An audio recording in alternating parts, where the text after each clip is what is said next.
football? Did you ever even dream that you were going to be in the consideration for the Bowl? No, not at all. Not at all. I fell in love with the game, fell in love with the Raiders early on. That was kind of the beginning of just like dedicating, my life to being the best football player I could be. Eric Allen, number 21, is a big play guy. Too high, picked off by Allen. Eric Allen down the sideline, touchdown. But he makes the quick pass and it's picked off. Eric Allen, who scored touchdowns in back-to-back games, does it for the third time this season. Hey, y'all do the alley-oop now. Yeah. A legacy cemented. Welcome inside another edition of the 2025 Raiders Media Roadshow. I'm Vince Sapienza, coming from the Intermountain Healthcare Performance Center, otherwise known as Raiders HQ in Henderson. We have had a who's who on the list. We got another great show for you lined up with some top talent, but we start with what is on the mind of all Raider Nation, and that is Eric Allen getting the call to the hall, and I can't think of a better person to talk about the man, the player, the broadcaster, the human than his very good friend JT the Brick, our very own. JT, I still have goosebumps hearing that call, hearing the announcement of him going to Canton. What does this mean for EA, your relationship, and Raider Nation as a whole? Well, thanks, Vince. I'm pretty emotional. I just finished interviewing him, and it was pretty intense. It was one of the most, I said when I wrapped it up, one of the most important interviews of my life. I mean, 29 years being on Radio Row, having the pleasure of interviewing all these Hall of Famers, a lot of them Raider Hall of Famers, and I was the first to introduce him as a Hall of Famer on the radio a few minutes ago, and it really hit me hard because knowing his wife, his family, his granddaughter, how long he's been waiting, 19 years, and to get in, and all the times that I've been able to introduce him at events as a semifinalist or a finalist, and to finally be able to interview him as a Hall of Famer and to bring that up was like pretty important because I've been a part of the journey in a little bit of a way, but to see him get to the finish line and now to be able to be a part of this journey with him going to Canton, it's really deep, it's really heavy, and I just think the world of him. The football stuff is one thing, but he's probably one of the best people I've ever met and so deserving, and all the people that are going to benefit from this going forward because he's going to take everybody on that journey, including us.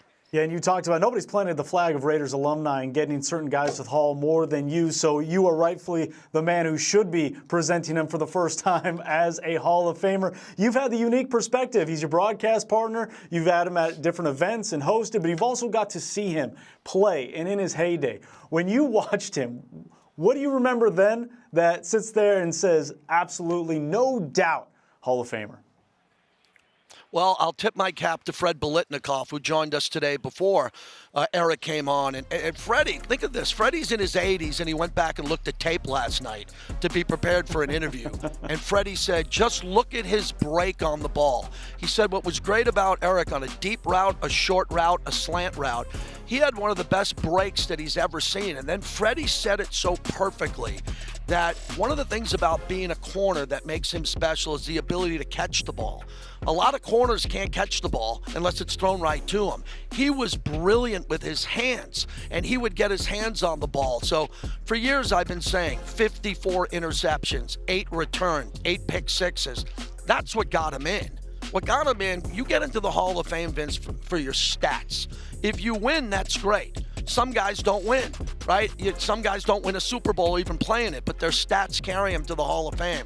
Eric Allen's stats are overwhelming with the 54 and 8 number, and that had a lot to do with it. Just a technician, and he even said it in my interview with him. He said it many times. He never converted to safety. He always stayed as a cornerback, and no disrespect to Rod Woodson or Charles Woodson. Guys later in their career moved to safety. EA stayed on the corner and was dominant in his final year with the Silver and Black. More than 25,000 people have played this game. Just 382 have gotten the call. Talk about an exclusive group, and then you look at the 2025 class on its own. Just 4 members. And I know a lot of the topics and discussions about who didn't get in, but when you talk about those that did, and Eric Allen, what this means, getting in, getting that 80% threshold of votes, tells you what he means not only to Raider Nation, the teams he's played on, but the sport itself. It does. He said it perfectly. It's everything. It's his accomplishment of his entire life as a pro football player. But just ask yourself, what is Eric Allen going to do in the next chapter of his life? That's what I can't wait for. We're lucky to have him at Silver and Black Productions. He's like a brother to me. He's amazing with that. But to see him in this chapter with his family, and now how his family is going to be able to travel with him and walk into rooms when he's introduced as a Hall of Famer, and he protects the shield, and he loves the Raiders. He was a legendary Eagle, and he will carry himself at the highest level with that gold jacket as a Hall of Famer. This is a celebration for the entire Raider Nation that one of our own, Eric Allen, got in. Charles Woodson, everyone's excited for him because they know he's a great human being and a great football player. Lucky to call EA a part of Raider Nation. Lucky to have you, JT the Brick. Thanks. Thanks, my friend. Well, I thought JT the Brick set it up perfectly. Not only did we know Eric Allen was a Hall of Fame human, he had a Hall of Fame smile, but now he is forever a Pro Football Hall of Famer. But from those of the past to those of the current Raiders roster, earlier this week, Amber Theo Harris caught up with the NFL Network's Jeffri Chadiha. Here with NFL Media's Jeffri Chadiha. It's always good to catch up with you. I know we get you on the Silver and Black show often, and you're a special guest because you live in Kansas City. You cover the Chiefs very closely. What has the week like been the past 2 weeks? I'm sure you've been out to the facility. What is their mentality going into this game? You know, three-peat. Yeah, well, I think it's, first of all, it's business as usual. I think they've gotten so used to being here that it's not all the excitement, all the hype that we're seeing around here, they're used to it. I even thought when they won the AFC Championship game that it was a very muted celebration. They brought the stage out. They were out there for like 5 minutes, got the trophy, and went back inside. So they feel like this is their opportunity to make history. They won't say that a lot publicly, but this is what the season's been about. So this is their opportunity to finish the job. Looking at the Raiders, they were one of the last teams to beat them. Not many teams have beaten the Kansas City Chiefs. When you look at this Raiders roster, you cover all 32 teams. There's going to be a lot of overturning of this roster with John Spytek now there. What did you see that you think was admirable about the season and that's something to build on? And then where do you think the key additions need to be? Well, I thought, first of all, when they played the Chiefs, that you saw them playing hard. You saw guys who cared. So you have a good mentality to build with. I mean, I think that's underrated sometimes when you're talking about trying to turn over rosters and build a culture. You have to have guys who care. Yeah. And so that is there first and foremost. Max Crosby is a big part of that. Brock Bowers, there's young talent there to work with. But I love Spytek being there. I love Tom Brady being part of the ownership because they recognize, and hiring Pete Carroll, like if you're going to beat the Chiefs, you better have a really good coach, a guy who knows how to win championships competing against him. Chargers have one. Broncos have one. Now the Raiders have one. Yeah, it was like once Jim Harbaugh went to the Chargers and you get Sean Payton over there with the Broncos, of course you already have Andy Reid with the Chiefs. It was like the Raiders had to keep pace. It's like you have to get your Super Bowl appearance or winning head coach there. But I think the next step is obviously the quarterback situation. Because if you look at all of those guys, they all have their guy. Yep. Jim Harbaugh has Justin Herbert. Bo Nix is now with Sean Payton. That was his guy. It wasn't Russell Wilson. And, of course, Andy Reid and Patrick Mahomes. When you look at this draft, though, do you think the viable starting quarterback, franchise quarterback, is in this draft? Because some people are not as sold on that. Yeah. I'm not sure yet. I mean, the guys at the top, Shedeur Sanders, Cam Ward, they have their strengths and their weaknesses. Mm-hmm. But, again, what I like about bringing in a guy like Pete Carroll is he's done this before with a guy who no one saw coming. Yeah, like he went and found Russell Wilson in the third round. He gave him the opportunity. People forget that Matt Flynn. They just paid Matt Flynn, too. Yeah, they paid him, so he wasn't afraid. So the style of football they're going to play, you don't have to have somebody come in and be as talented as Mahomes or Justin Herbert, Josh Allen. You have to have somebody who comes in and can fit into that system. They're going to play defense at a high level. I know that. They're going to run the football, so the quarterback is not going to have as much pressure to be, a game changer as we might think. What did you think about keeping Patrick Graham on as the defensive coordinator? I mean, there were times, Jeffrey, where there were 6, 7, 8 rookies or first or second year players out there, and the defense played pretty well at the end. Yeah. Well, I like him a lot, too, for the same reason I mentioned before as far as how are you going to beat the Chiefs. And I saw Patrick Graham have some pretty good game plans against this team the last couple years. obviously beating them last season when he's with the Giants. Yeah. He had a great game plan against Patrick Mahomes in that offense then. And so he really understands, to beat Mahomes and Andy Reid, you got to understand their mentality, how they want to play. You got to be really creative in what you do, and he's shown that. So I think he's going to be. Now, Pete will have a lot to say in it, certainly. Yeah. But Patrick Graham, to me, is a brilliant defensive mind. You think Tom Brady being an active owner, minority owner, is a really good thing for this organization? Yeah, he may be minority, but opinion is majority. Hey, active is the right word there. He's going to be very involved in what they do, and again, I think it comes back to how you build a championship contender. You get people in there who know how to win, and I thought it was a great move by Mark Davis to bring him on. I know that. You see it on TV. This is a guy who cares about everything he does and the way he goes after it. So he's not coming in halfway. to be just like, He doesn't do anything halfway. No. He's coming in to win. And he's looking. And I love that. Look, when Sean Payton talked about the Chiefs this past year, he was like, yeah, we can beat those guys. Yeah. I'm sure Jim Harbaugh is saying the same thing with the Chargers. So I imagine Tom Brady behind the scenes is saying, here's how we're going to take this team down. He knows how to do it. He's got quite a few rings to show for it. Jeffri Chadiha, always good to catch up with you. Thanks for stopping by. Great seeing Black you. Productions. Yep. We're just getting started here on the 2025 Raiders Media Row Show. Still to come, more with Amber. She sits down with Fox Sports' Carmen Vitali and talking about the home run hire of new general manager John Spytek.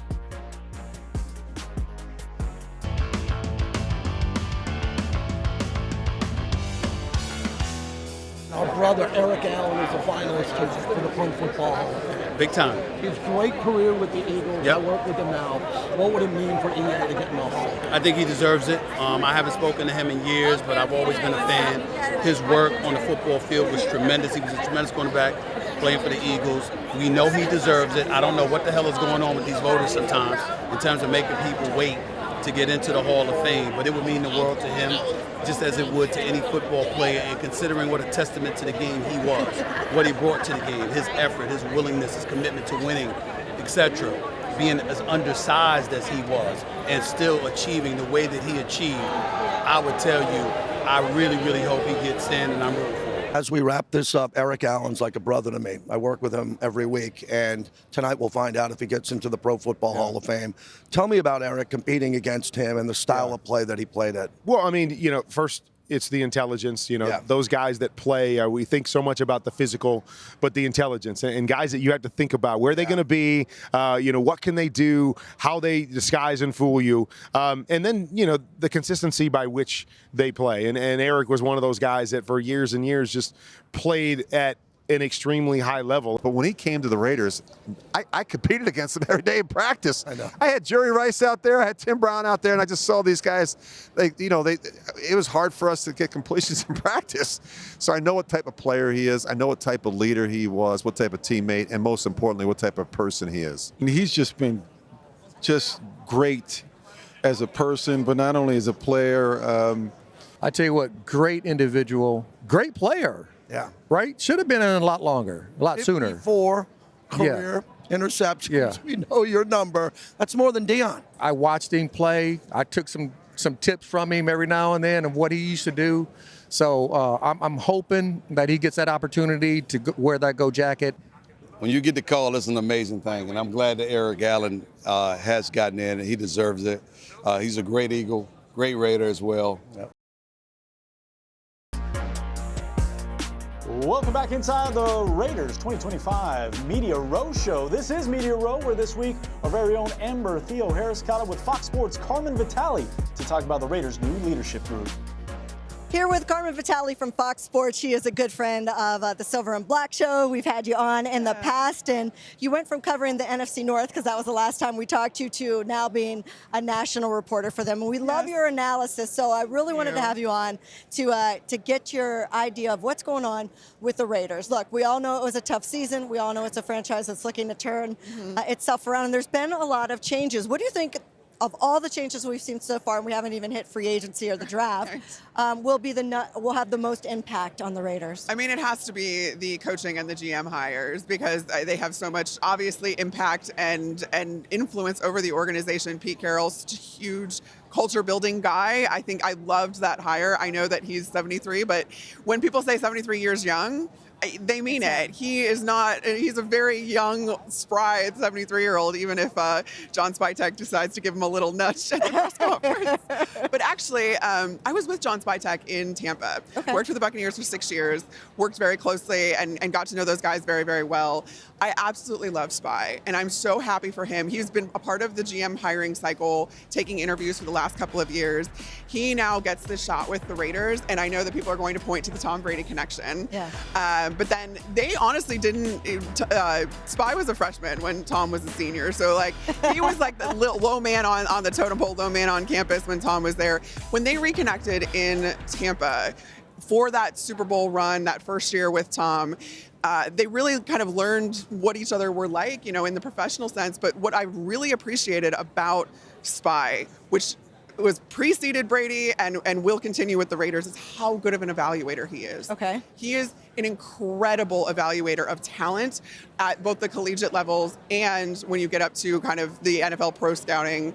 So he's got background in both. And the way that the Buccaneers have drafted while he was there, he was Jason Light's right-hand man. And he was responsible for so much of the evaluation part of everything. And if you look at the Bucs drafts, they're getting starters, cornerstone players in the 3rd, in the 4th, in the 5th round sometimes.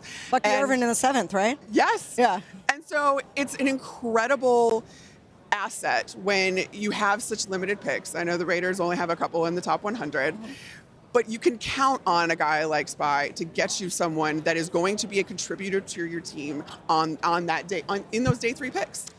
We know that in New England, Tom Brady and Bill Belichick, they were known for having these meetings where they would sit down weekly and kind of talk about game plans. We know that as a quarterback, he had an input. It was a unique situation. Most quarterbacks don't have that situation. And then when he went to Tampa, I was told that he would have similar kind of meetings with Spy to talk about.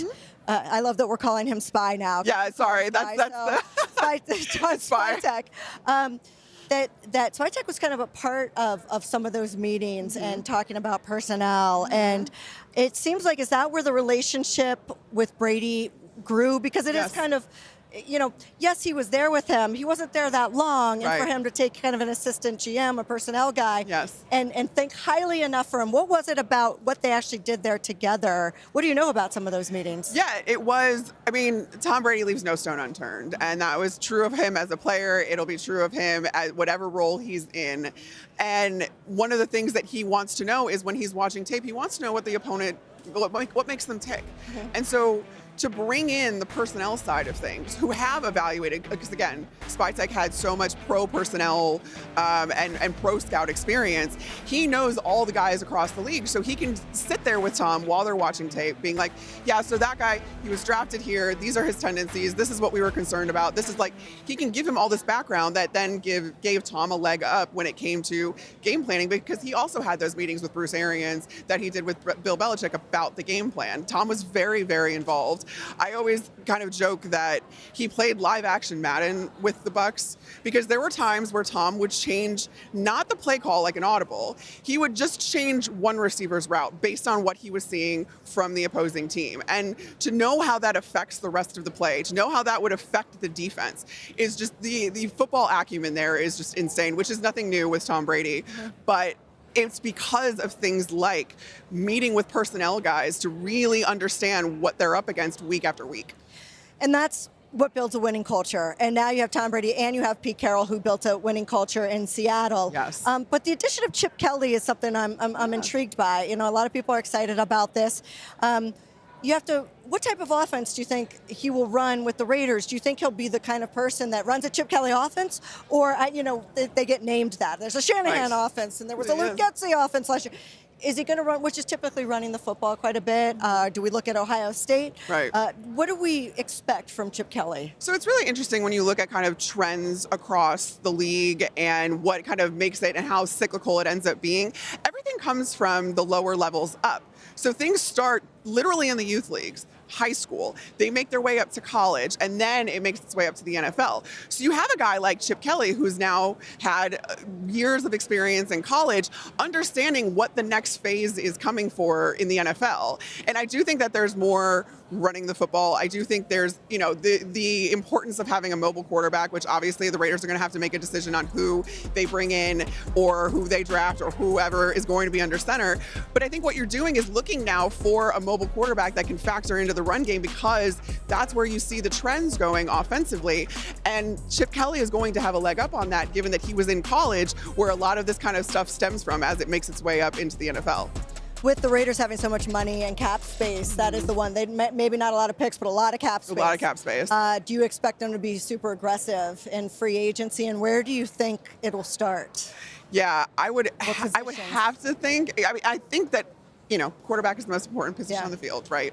But you definitely need to fortify that offensive line a little bit more.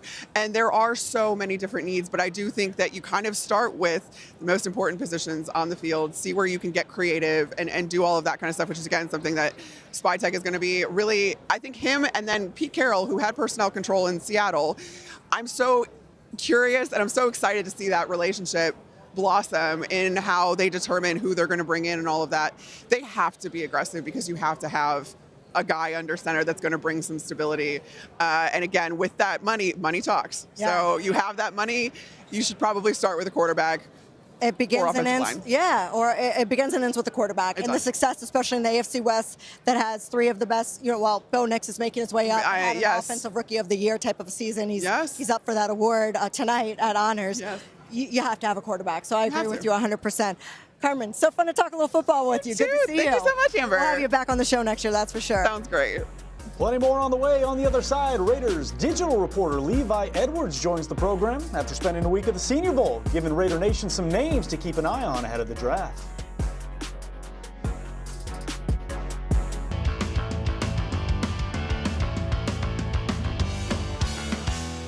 When you think Max Crosby and the Raiders, you do think identity. I think Max embodies everything about the silver and black that you want. I think he's somebody where you want success to happen for the silver and black because of players like Max Crosby.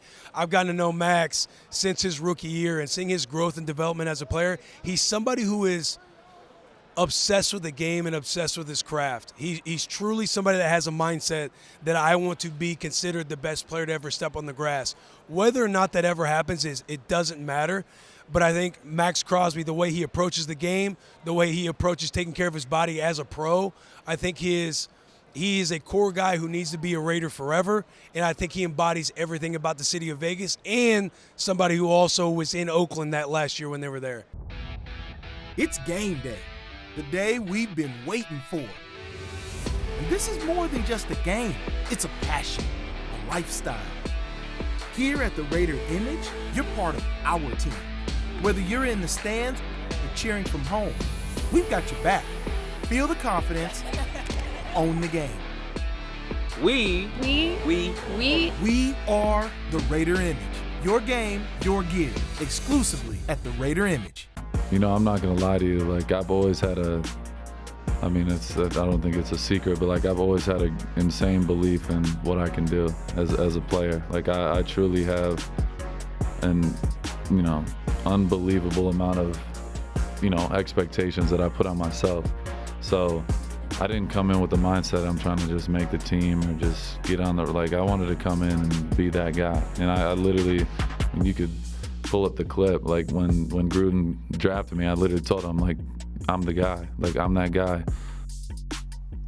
Levi Edwards takes a walk down memory lane, highlighting top plays and moments in the franchise's 65-year history through the lens of the people that lived them. Be sure to check out the Raiders' newest podcast series, From the Vault, available on Raiders.com or wherever you podcast. Welcome back inside the 2025 Raiders Media Roadshow. Joining me now is none other than Levi Edwards himself, the Raiders digital team reporter. Levi, this is a fantastic idea. I'm already intrigued by what is to come. There are few franchises in the National Football League with a tradition like the silver and black. Where did this come from? How excited are you to kind of put this thing together? I was ecstatic to just see everything be able to come together the way that it did. This was just an idea that I had based upon something that I did last year during Super Bowl. This time, a series that we had where we commemorated the 40th anniversary of the Super Bowl 18 victory over the Washington Commanders, as you can say now. Great game. And I decided to go through the game through the lens of Jim Plunkett and Mike Haynes and them tell their story of how they got through the season. Obviously, Mike Haynes was a guy that got drafted, not drafted, but traded to the team to kind of be the final piece to that championship squad that was already so talented. And so we took that into an article series, and then we also made it into a bit of a limited series from an audio perspective. And so that kind of got my mind going into gears of just, this went pretty successfully, and this was something that I had fun doing. And it was something that I was like, we can take this idea, we can take this concept, and we can maybe even push to tell more stories. Well, even that quick clip with Max Crosby, that stuff you can't find anywhere else. And even though we've all seen the video of him in that conversation with Gruden saying, I'm the guy, to hear him say it again, live it, know what he's been through, it hits a little bit different. So make sure you go on Raiders.com or anywhere else you get your podcast for that. Looking forward to it, Levi. But let's get into what was the Senior Bowl? You were there down in Mobile, Alabama, seeing the future stars of tomorrow in the National Football League. More importantly, did you see any future Raiders down in Mobile? Well, there's a very good chance that we did see a couple of Raiders in Mobile, just because when you look at the history of the Senior Bowl and you look at how many guys over the past couple of years have been drafted from that game, it's been a good bit of players, especially when you look at Dylan Labe or Jacorian Bennett. A lot of those guys who are now on the roster were scouted from the Senior Bowl. And so a couple of guys that I saw, when you just talk about position of need, a couple of positions of need that I noticed, obviously receiver. Xavier Restrepo is a guy from the University of Miami who really had a good week of practice, and receiver is definitely a position of need. You have Jacoby Myers, you have Trey Tucker, and you have a good young group. However, you can add more depth to that area, especially with Devontae Adams being traded in the middle of last season. So Restrepo is a guy who is the all-time leading receiver in Miami history. And when you have so many great receivers that came from that school, you have Andre Johnson, you have Michael Irvin, you have Reggie Wayne. Like, this school is stacked with elite receivers at the NFL level. And for this guy to come in to this year's draft class and be the number one leading receiver is extremely impressive. And I think he had a really good week. And on top of that, just really made plays, and really having Cam Ward throughout the season really helped him. A guy that probably looked the best just in general throughout the entirety of the week, Mike Green, a guy who, that's what I love about the Senior Bowl. It's just these FCS guys who are not FCS guys, but these players who are able to come in and really make an impact from Group of 5 schools. Someone that might have been a little underlooked, or I guess not necessarily on the big radar, guy who comes in and just dominates and shows you, like, I don't care what school I came from, I don't care if you know me or not, I'm going to make my name for myself here. And he had such a great week at Mobile. He decided to opt out of the game. So he was just running over people. Really impressive. 17.5 sacks as a senior. He was the Sun Belt Conference Player of the Year. Just an absolute stud. Then, of course, the quarterback position. You look at guys, and Jalen Milroe was there, Riley Leonard was there, but Jackson Dart probably took the cake in terms of who was the best-looking quarterback of anyone who was there at the Senior Bowl, which is a position that everyone talks about the Raiders going after. So definitely impressive week, and also he has some chemistry with a guy that the Raiders drafted last year in Jackson Powers Johnson. So that could be a little bit of a chemistry here and there in terms of something to build upon within the offense. So definitely a lot of great talent, but those are 3 guys that I got to see that kind of impressed me the most. Levi, let's stay on Jackson Dart. And we talk about risers and fallers in the draft all the time. There's going to be plenty of time to do that leading up to April.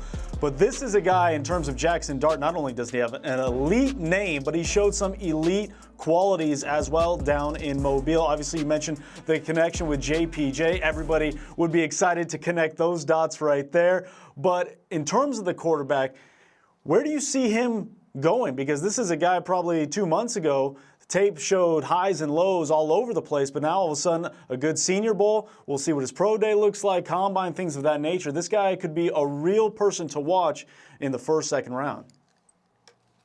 Yeah, he's somebody that's going to continue every year. you have this one player or two players that really start to put themselves on the map with just a good combine, good Senior Bowl, does everything right, interviews well. And I think Jackson Dart is one of those guys that all of the headlines point towards Shador and they point towards Cam Ward, but he's a guy, if you look at his numbers and you look at his ability to throw the deep ball, which obviously Mark Davis as an owner, he's a guy who loves the deep ball because that's something that his father prided in, in the passing game is, go deep, be explosive. And he's been a guy that has shown he can make explosive plays throughout his college career. So obviously all the headlines are going to center around those other two quarterbacks I just named, but he's a guy, when you watch the tape, you start to get a little bit mesmerized by his game. And you also look at the amount of games that he won at Ole Miss with Lane Kiffin, and you everything points to him being a winner as well, being a good quarterback that can win you games in a very difficult conference like the SEC. So he's a guy that's going to continue to go up people's draft boards. And I'm not necessarily sure if he'll be a day one or a day two guy, but he definitely should be someone on the Raiders' radar considering his skill set. All right, so let's talk about the silver and black as it stands today. I think the Raiders got a lot of credibility from the national perspective with the hiring of Pete Carroll, John Spytek, but I think that excitement took a new level when the hiring of Chip Kelly became official as well. Here's a guy that former NFL head coach, found his love again calling plays at the college level, goes and wins a national championship with Ohio State, all of a sudden gets the call from Pete Carroll. He's excited to come back to the NFL ranks and do play calling for Las Vegas and the silver and black. What can fans expect from a Chip Kelly offensive coordinator in 2025? He's going to want to run the ball. And I know a couple of Raider fans, you might not want to hear that considering how the run game went for the Raiders last season. I mean, obviously there was some progress down the stretch, but the Raiders were just simply put not really good at running the ball last year. But Chip Kelly is going to really bring that, and he's going to bring a really balanced attack. He's really going to make the offensive linemen do a lot of things to make sure that holes are getting open for the backs. And something that really also intrigues me about Chip Kelly with just his approach to wanting to run the ball, he comes from a program where he had two really, really, really good running backs that are coming out in this draft class in Judkins and Trayvon Henderson. And so those are guys that, considering they already know his system, they're already comfortable with Chip Kelly, and they're coming out in this year's draft, I would be very, very mindful of watching out for where those two guys fall and also watching how they do in the NFL Combine, with considering that they both declared. So there's a lot of guys just in that Ohio State offense that are really intriguing pieces that, Spytek might have his eye on now, considering that his offensive coordinator just won a national championship with that Ohio State program. So really just from everything that I've heard about Chip Kelly and also just his success as an offensive coordinator and as a head coach at the college and professional level, he's a guy that's going to really be able to put guys in advantageous situations and really just take the skill sets of what his guys can do and maximize on that. Levi, it's so fascinating because I think when people think of Chip Kelly, they think of explosive offenses, putting up the points, right? All those things are true, but the basis of it is running the football, as you mentioned, something that is going to meld very well with head coach Pete Carroll. But you mentioned the Ohio State connections, and you'd be surprised if there wasn't a few dots to connect this coming April. We know John Spytek's philosophy coming out of Tampa Bay. They like to build through the trenches. Pete Carroll likes to draft running backs. It feels like this is a match made in heaven with Chip Kelly, John Spytek, Pete Carroll, and the Ohio State connection as well. It really does. And when you look at what Chip Kelly has done throughout his time as an offensive coordinator, as a head coach, it aligns a lot with what Pete Carroll has been able to do with his teams in terms of just, being fundamentally sound and being explosive. And so it really is, even though these guys, as far as my research tells me, these are two guys that haven't really necessarily worked together, but they've been good friends for a while and they've stayed connected. So the relationship is already there, despite the fact that they've never worked with each other.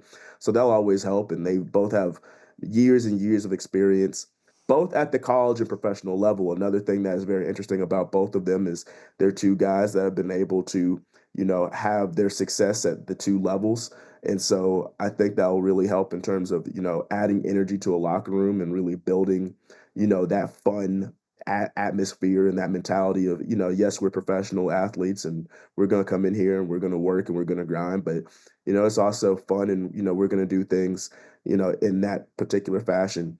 So I definitely expect for the offense to take a huge leap, but of course, the general manager, John Spytek, who loves to build through the trenches, as we've seen in Tampa Bay, and, really have really good ground game. He's going to have to bring some of those pieces to this roster, that give Pete Carroll and Chip Kelly something to work with. So as you know, we heard from Pete Carroll during the introductory press conference that they're not only going to compete, he wants to send the message to the roster, but when building his staff, he was going to kind of pick people he knew, people he didn't know, as well as keep some guys around to help with the insight and just the understanding of what's going on in the building as it stands today. It seems like one of those guys is retaining defensive coordinator Patrick Graham, and for many, this is a swoon in being able to retain his services as DC, keep the continuity. How does he help a Pete Carroll-led football team, and what may change, what may look different moving forward? Well, what is the biggest factor is a word that you just mentioned, Vince, is continuity. And that's something that within the coaching department, since I've been here covering the Las Vegas Raiders, continuity hasn't necessarily been a big thing. It's not really been a very developed idea within this locker room. Outside of, you have Max Crosby and you have Colton Miller, who's been with this team for, 6-7 years now at this point. But outside of them, the consistency hasn't been there. So now you have a coach, Patrick Graham, who's going into his 4th season as the defensive coordinator of this team. And that means a lot to these players in the locker room who have built relationships with Patrick Graham. They know his system. And you can see every year he's been here, the defense has become, has taken a step up. Last year, even with the fact that the whole, a vast majority of the defense was hurt, got banged out throughout the season, he was able to still be able to take pieces and really maximize on their talent when you look like a guy like Jonah Laulu or a guy who had a career season like Caleb Von Chason. These are guys that he was able to take and really do big things with and really still have, a top of the half NFL ranked defense amongst the league, which is impressive considering Max Crosby was not at his best for most of the season. Christian Wilkins was out for most of the season. Marcus Epps is out for most of the season. So he was really able to take a lot of these pieces and really have them buy into what he was trying to sell in terms of how Raiders football is supposed to look.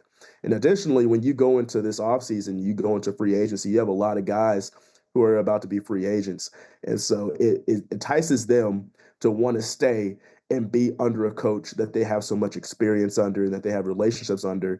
And so I think Patrick Graham being here and continuing to add continuity is going to be huge in terms of keeping a lot of key free agent pieces here, like a Trayvon Merrick or a Nate Hobbs or Devon Diablo or Robert Spillane. These are guys that have good relationships with Graham. And I think Pete Carroll knew exactly what he was doing when he decided to keep him in the building. Plenty of excitement and intrigue on both sides of the ball this offseason for the Silver and Black. But Levi, I would be remiss if I didn't ask you about a mutual friend of ours, a friend of Raider Nation and everybody just about in this building. EA, Eric Allen getting the call from the Hall. I know I was ear to ear grinning. You saw it on his face. What was your reaction when you finally saw, after 19 years of eligibility, finally getting the call to Canton? The smile that you had on your face is the same smile I have on my face, and even just thinking about it, because he is a mutual friend, and he's a guy that when I came into this building as a very young journalist, this was one of my very first jobs out of college, and I come into the situation, and just to have a guy like that you see daily, who not just walks past you and says, "Hey, how you doing?" He's a guy that has, I've stopped and I've talked to about football. I've talked to about his career, and he's really has been a very shining light in just in the way he treats people, the way he's treated me. And I think that's, I feel like I have to say that because we talk about Eric Allen being a Hall of Fame player for all of the pick sixes he had, for all the pass deflections he had, for all of the games that he's won. But he really is a Hall of Fame person. And so I'm more excited to see him get into the Hall of Fame just by, his actions of who he was as a leader and than he ever was as a player, obviously. So the highlights speak for themselves and the accomplishments speak for themselves. He's one of the best cornerbacks in the 90s, one of the best quarterbacks of all time. The numbers speak for themselves, but just the impact that he's had on me and my career since I've been here and the attitude he brings to work every day is very outstanding. And so I couldn't be happier for him. And there's no one more deserving that I've ran through in my career and in this building than Eric Allen of being a Pro Football Hall of Famer. Couldn't agree with everything you just said. Levi Edwards, the Raiders digital team reporter. Levi, thank you so much. Thank you so much, Vince. Let's head back down to Media Row in New Orleans, where JT the Brick caught up with SiriusXM NFL Radio's Solomon Wilcots. Solomon, good to see you again, my friend. Another Radio Row for us. How you been? JT, yeah, this is like homecoming for us. Every single year we make our pilgrimage to the Super Bowl. Glad to be on with you. Great to see you. Let's get into Chip Kelly. Did you see that coming, that hire? Because coming off a national championship, Pete Carroll comes in. They're looking for an offensive coordinator. Raiders had Scott Turner with Norv, and now they go to Chip Kelly. Well, I like the hire. I like the overall starting at the top with the hiring of Pete Carroll. I think it brings stability. I think it brings leadership. I think it gives the organization to have some sustainability, right? Some consistency and continuity. We know that Pete Carroll knows how to build a program, right? Chip has been very good in terms of his creativity. And I think those two working together, I think, can really help turn the franchise around and start to have some consistency and continuity. And I think that's everything. Think about it. You're in the same division with the Kansas City Chiefs and the Denver Broncos and what Sean Payton is doing and what Jim Harbaugh is doing. This is going to allow the Raiders to be competitive moving forward. What do you think of Brock Bowers, considering he was playing with Aiden O'Connell, nice player, and Gardner Minshew? We're not talking about Aaron Rodgers or Brady in their prime, and he breaks all those tight end records. That's right. Despite the consistency you're looking at the quarterback position, they didn't have that, but yet he excelled, clearly having the best rookie season for any tight end in the 105-year history of the league. Isn't that incredible? That's saying a lot. I loved him coming out of the University of Georgia. Knew everything about him. I wanted the Cincinnati Bengals. I wanted my team to move up in the draft to go get him. But when Michael Penix Jr. was gone and the Raiders are sitting there and didn't get the quarterback they wanted, this was an easy selection. You take the best player on the board at that time. I think it was clear that it was Brock Bowers, and no one is living to regret that decision. What do you think overall this year with Shedeur and Cam Ward? If the Raiders are at 6, do you think that they'll want to trade up or stay at number 6? And I think that might be too early for Dart, the quarterback out of Ole Miss, but Raiders seem like they're in the same quandary again. They're too far back to get the first or second quarterback and might have to give up some equity to go get him. Yeah, they're going to have to go get a quarterback, aren't they? They really are. They're going to have to go get a quarterback, and I just believe that you're not going to be able to sit there. I think for whatever reason, these quarterbacks get pushed up. The expectation, everybody, the desire and the need to get one, because look at the teams ahead of them. The Cleveland Browns, they need a quarterback. New York Giants, they also need a quarterback. I really believe the Titans sitting there at number 1 are bluffing. I don't think they're taking a quarterback. I just don't think they are. And I do believe that they're open for business. Anyone wants to move up to number 1, I think you can get it. Now you're going to have to give up a lot to do that. But I think in order to get one of those quarterbacks you mentioned, you're going to have to leapfrog the Giants. You're going to have to leapfrog the Cleveland Browns to get into position to get the guy that you want. Well, historically, to get from the first round, mid-first round to 1 or 2, you got to give up 3 first-rounders now. You think from going from 6 to 2 or 6 to 1, it would be 2? Give up the 6 and maybe a first round next year? Because that's a big deal. I mean, Tom Brady's helping with that pick, and if he wants a quarterback, the Raiders got to go get him. Yeah, you better love him. Let's be honest. I'm going to be real. This isn't a Joe Burrow sitting there. This isn't Peyton Manning sitting there. I think you have some quarterbacks there that really need some developing. Now, let's face it, Shedeur has really improved over the last 2 years since he's been working with Tom Brady. We know he and Tom have a relationship. I've seen exponential growth in Shedeur over the last 2 years since he left Jackson State to the guy that we have now. And I think he's going to just continue to get better. I'm really high on him. I'm bullish on him. Cam Ward has a certain set of skills, but I think both guys are still going to need to really develop their sense of timing and the progression when it comes to passing. And that's why you hire a Chip Kelly, right? He's brought in to assist with that. And so there's a lot to work with. I like Jackson Dart. Now, are any of those guys day 1 starters? That's where I'm not on board with that. But there's a lot of work that's got to get done between now and draft day, and then between then and the start of the season. Solomon Wilcots joins us. That's an interesting point you just said, because if you like someone like Dart, don't you just take him? Don't worry about where the pick is. Yeah, so don't worry about trading up or yeah. trading back. Just go get the guy you want. Yeah. Are they going to pay T. Higgins? Because T. Higgins is on the Raiders' radar. Is he worth $100 million? I mean, the numbers are pretty high for him. And we had Devontae Adams who didn't want to stick around. Yeah. I mean, what do you think about that move? T. Higgins is worth that. He is worth And here's why. I mean, if you just look at over the course of his career, 80% of his receptions have resulted into either a first down or a touchdown. It's amazing. I think they have an 80% rate of touchdown or first down every time you catch the ball, 80% of the time that you catch the ball. That's a phenomenal rate. He's also a great locker room guy. You never seen him whine or cry when Jamar Chase is getting the lion's share of the catches. He plays his role. When he's asked to be a number 2, he thrives in that role. When Jamar has been out or he's getting double coverage at a high rate and you've asked T to be the number 1 guy, he has thrived in that role. So he's very versatile. This guy has a tremendous pass-catching radius, and he wins when it comes to contested catches. He comes down with the ball. He calls it an 80-20 ball, not a 50-50. Wrapping this up, we're both part of the SiriusXM family. You've been there a while. This is a great family for you.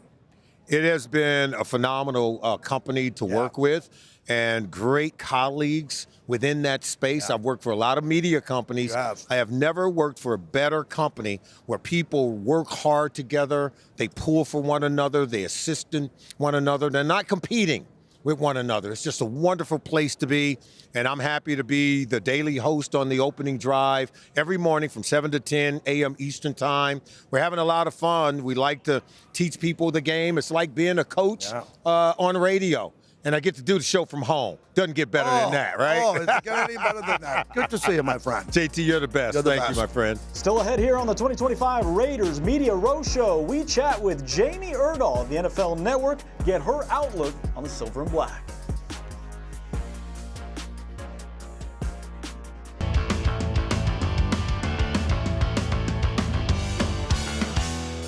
I think that was the most impressive thing. I think, coming out of Georgia, we all felt, okay, this guy's got a chance to be special. But then bouncing around a quarterback, you're not quite sure what they're going to be on offense. And then you just kind of watch.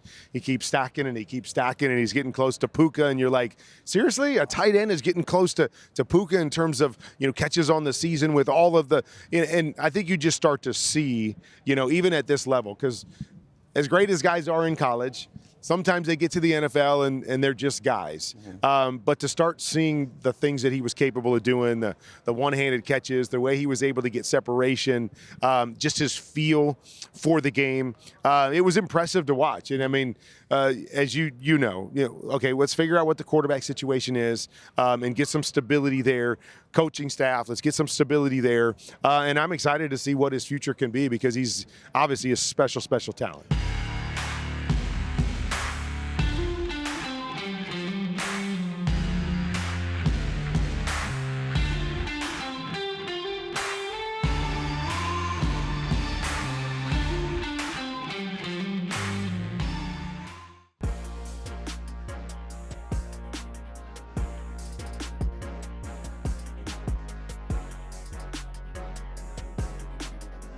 Yeah, talk to Tom, the NFC Championship game and his excitement around the team and, being able to have some sort of influence there with obviously his pedigree. I'm a huge Pete Carroll fan. We covered a game that Pete did with Seattle a couple years ago in London. Our whole crew was blown away with his energy. And his leadership and the way that he connected with young guys. You get people in there who know how to win. And I thought it was a great move by Mark Davis to bring him on. I know that, you see it on TV. This is a guy who cares about everything he does and the way he goes after it. So he's not coming in halfway. To be just like, He doesn't do anything halfway. No. He's coming in to win. Pete's been around for a while. He understands people, and I think he knows how to get the best out of people. I know everybody wants to go to age and say, he's 70 and this and that. That's okay. He knows how to develop. He knows how to build a roster, and he knows how to win championships. So for me, I absolutely love it. I think Pete Carroll's going to be phenomenal for the Raiders. I think he's going to do a really good job, and he knows how it's supposed to look. He knows the pieces they need to add to go compete for a championship. We got Brock Bowers. Oh, what a player. Man. And this is generational statistics. A rookie. What did you see when you look at the tape and just see him run routes? Travis Kelce, Gronkowski. He's right up there with those guys. I mean, I'm a vet, so you don't want to give rookies too much credit. He has to do it again. Consistency is the key to greatness, and I think he's a hell of a player. Pete and Chip. Yeah, I think it's awesome, and I'm happy for both of them. Truly, he's a relatable coach. I mean, he coached in the college ranks at USC, then went on to connect with pro athletes up in Seattle. I was reminded when we did that how much the Raiders moved the needle. The amount of fans that there are of the Raiders in the UK, across Europe, and how many Raiders fans came over. Raider Nation was out in force. I love the way you all travel with so many alumni and legends as well. We were on the sideline losing our minds. I'm a big UFC guy. So they didn't tell us Bruce Buffer was going to do the intro to open it. Oh, no. So we were on the sideline like, oh, my God, Bruce! And we lost our mind, man. It was incredible. Unfortunately, I got injured in that game. But the aftermath of the celebration of winning, we all love Max Crosby. That was his coming out party. That's, took Max to a different stratosphere, had 2 sacks in that game. And that was the catalyst for that crazy season that ended up being. Yeah. But even that team ended up making the playoffs. So I enjoyed it. I love Allegiant. One of the fans texted me and sent me my brick that's at Allegiant Stadium with my name and number on it. So I was like, hey, listen, once a Raider, always a Raider. I think Raider Nation has such a special place in my heart because we were going to the Oakland Coliseum, right? Yeah. When I was covering this team. It was real. It was real. And like game days were so intense. And it was just like this. There was the community there cannot be underscored enough. And you've seen it translate now to Las Vegas. Yeah. And it's so cool to see like that version of the black hole. And I think even just the culture within the organization, the locker room, the guys who are there, it's been one of those things, the broadcast team, where I'm like, there's my people. It's just, there's a different texture to it that it's really hard to describe because you got to just live it. Yeah. Like you have to those who Raider get Nation it, is a get vibe. it. Right. Raider Nation is a vibe. If you know, you know. We need somebody who had a proven system and has gone anywhere and has really been able to change a culture and a system and really have that proven model. That's Pete Carroll. Welcome back, and phenomenal work from our very own JT the Brick and Amber Theo Harris, working all week long on Media Row. And a big thanks to our guests who have been a who's who of star-studded talent. But we are not done. We have saved one of our best for last. We are joined now by Jamie Erdahl, NFL Network host and Good Morning Football. Jamie, I don't know how this is for you, being on the opposite side of the questions and the answers, but how's it been treating you on Radio Row?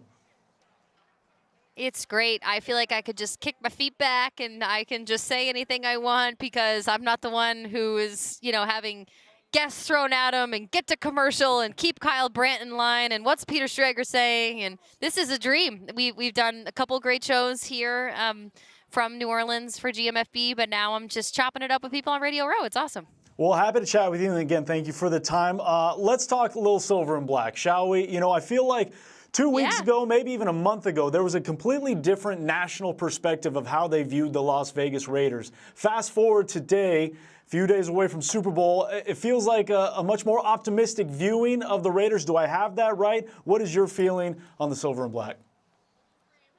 I think that's a really good way. If you were to just kind of boil it down, 2 sentences worth, I think that's a perfect way to describe it, at least from our show's perspective. As you mentioned, we really try to make sure we understand what's happening in the local market so we have a good beat on each team, but we also know that we represent the national conversation. And unless I was living under the wrong rock last week, I was very surprised by the Pete Carroll hiring and when it went down. I turned to Akbar Bajabiamila just because it happened when we were on the air on GMFB, and you have these guttural instincts to coaching hires, and this one I absolutely adored. I love Pete Carroll. I'm still a little confused as to why the Seahawks moved on when they did and why, if they just were going to let him be a consultant, why couldn't he keep being the head coach? So the fact that he was available and he wanted to keep coaching, clearly Pete Carroll had the pick of the litter and he was kind of flying into these meetings in the dark of night, and whatever Brady and everybody else was able to accomplish, I think they got a winner. And between Tom Brady and Pete Carroll, I think if they find a quarterback, you guys have a lot of good pieces moving forward. Yeah, when you look at Pete Carroll in its totality with the AFC West, it feels like that credibility, no disrespect to the past regimes, but there's just a different level now when you look at the Andy Reids, the Sean Paytons, the Jim Harbaughs within the AFC West, and I think that goes even a step further, even with the Chip Kelly. And when you look at this division and what Chip Kelly now provides, and we heard Pete Carroll say, hey, we want this thing to get going quickly, how much does that expedite with a Chip Kelly in the fold now? It all hinges on the quarterback decision. I mean, I love coaches, but they stand on the sideline, and they have a lot to do with the development and the Monday through Saturday. But when it comes to Sunday, you got to have the right guy spinning the ball out there, and you got to have the right guy calling plays in the huddle and making sure he's making the best decisions possible. I'm sure there's more things. Every team could do better and improve their offensive line. I'm sure that wouldn't be a terrible place to invest into if you're the Raiders. But you got to figure out who your quarterback is. Chip Kelly can have the most brilliant offense on the planet, but it's not going to matter if you don't have the right guy running your offense from a quarterback perspective, because Brock Bowers is a really special talent, and you got to be able to utilize him and capitalize on what you have with him in the next couple of years. Okay, you kept it there on the quarterbacks. You have Minnesota roots. You're locked in to that area, that region. You know, Minnesota feels like they hold all the cards in terms of how this quarterback market, whether it be the draft, free agency, moves forward this offseason with Sam Darnold. J.J. McCarthy is there, and then obviously Daniel Jones as well. How pivotal of a role is the Minnesota Vikings to this quarterback revolving door we may or may not see this offseason, and as it pertains to the Raiders? It's crazy, right? It actually feels like we're having a very similar conversation to what we did last year with trying to decipher what Vikings head coach Kevin O'Connell is saying about Kirk Cousins and the fact that we have pending free agency, and yet here we are again trying to figure out what KOC is saying about Sam Darnold and pending free agency. How are we here again? The Vikings clearly have a good eye for quarterback talent, and if you're the coach of the year, I would assume you have a good eye for quarterback talent. But I think you're right. I think the decision that Sam Darnold has to make, and KOC has come out and said it, that Sam Darnold has played and earned the right to test free agency. I personally think, despite being a homegrown Vikings fan, that Sam Darnold deserves a 3 or 4 year deal, very similar, maybe not as expensive, that Baker Mayfield got recently. I think he is a top 5 pick for a reason. I think he showed exactly what he needed to last season for the Vikings. I think he would be a really good fit and a really good option for the Raiders. Now, what that means for the Vikings, I can go on their website and talk to them about that. And J.J. McCarthy, that's for a different day and a different cup of tea. But I have said this on different interviews that, like, Sam Darnold is a really fascinating prospect, and I would want Tom Brady to be breaking down that tape and sitting with Chip Kelly and saying, is this the guy that you can run this offense with? Because he won 14 games with the Vikings this year. Yeah, it's going to be fascinating. TB12 obviously going to have his hands in that cookie jar in terms of what that quarterback may or may not look like, not only this year, but moving forward as well. Let's go to another place that you have some roots, and you're locked in, the SEC, where you obviously are always talking about the draft, especially when you hold the 6th overall pick like the Raiders do. SEC country is an NFL factory, powerhouse, whatever you want to call it. Jalen Carter, Will Campbell, some names that kind of jump out to the Raiders and that are kind of salivating if they don't go to the quarterback range. So I'm going to put you on the spot. I need SEC players coming to Vegas. Who are they? Ready and go. Oh, my gosh. Well, you just listed the 2 massive names coming out of the SEC. And frankly, I'm 3 years removed from the SEC. Can you remind me what teams are in that conference again? Because there's been so much shifting that happens. I think we got Texas. I think Oklahoma's in there. Listen, what Texas has done and Steve Sarkisian and that offense has been absolutely incredible. Bijan Robinson was amazing for the Falcons coming out. I think Texas is becoming an absolute factory when it comes to draft prospects as well. And you can't go look away from Georgia ever, because we see the amount of Eagles players that are playing in the Super Bowl that are Georgia Bulldogs products. So those 2 names you mentioned right there, I think, are fantastic options. The 6th spot is a really hard one to be in. I think you have to start to assess what you need, not who would be available, because you really start to bleed into people jumping ahead of you. So I think you got to go quarterback. And so whether that means you got to move up or you got to have a bunch of options at 6, but I do think they should go quarterback. Yeah, one thing we know, Pete Carroll had a lot of roster transactions when he first got to Seattle. He echoed that same sentiment. Wouldn't that be amazing if he did that again? feels like it might not be as far-fetched as many believe, especially when you look at the Raiders' free agency and their needs and the pending UFAs. A lot of questions to answer on the defensive side of things. So in your crystal ball, what are the Raiders looking at this free agency in terms of big ticket items, finding maybe, hidden jewels, gems, whatever it may be? What do you foresee out of the Raiders in free agency?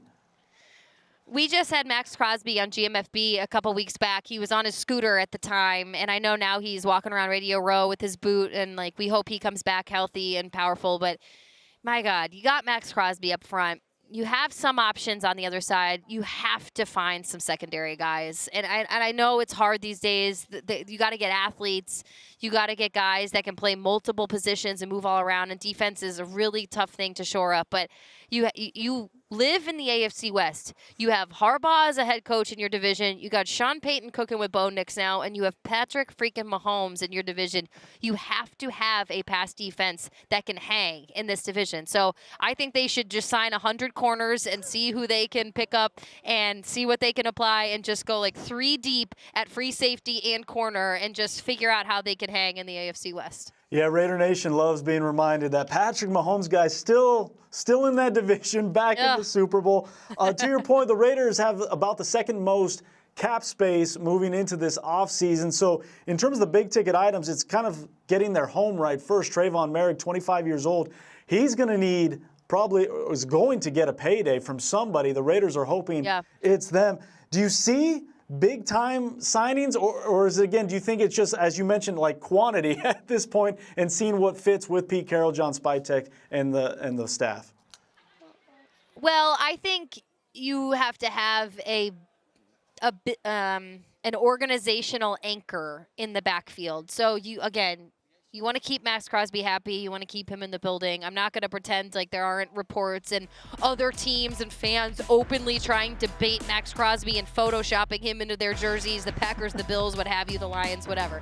You want to keep that guy happy. I think you got to get a leader in the secondary, and you got to have a big voice and an experienced guy. I'm not saying you got to pay, 4 guys across, but I think looking at the Eagles, the fact that they left Chauncey Gardner-Johnson, let him walk, and then come back, and look at what this defense has done under Vic Fangio. I think going out and getting a vocal, organizational cornerstone in your secondary and then build around him, I think would be a really, really impactful and smart way to go. I know that NFC North is tabbed as kind of the division of divisions, but it feels like in short order, the AFC West may be that new division where, boy, it's an absolute gauntlet to try and get out.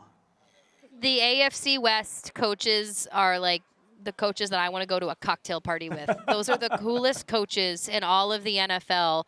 Their football history and their success is unmatched. And I'm actually formulating a 5-day, hopefully, feature on GMFB this offseason, just looking at the decades of the AFC West coaches and everything that they've been through, because I think it's an amazing compilation of people. Jamie Erdahl with the NFL Network. Good Morning Football. Thanks so much.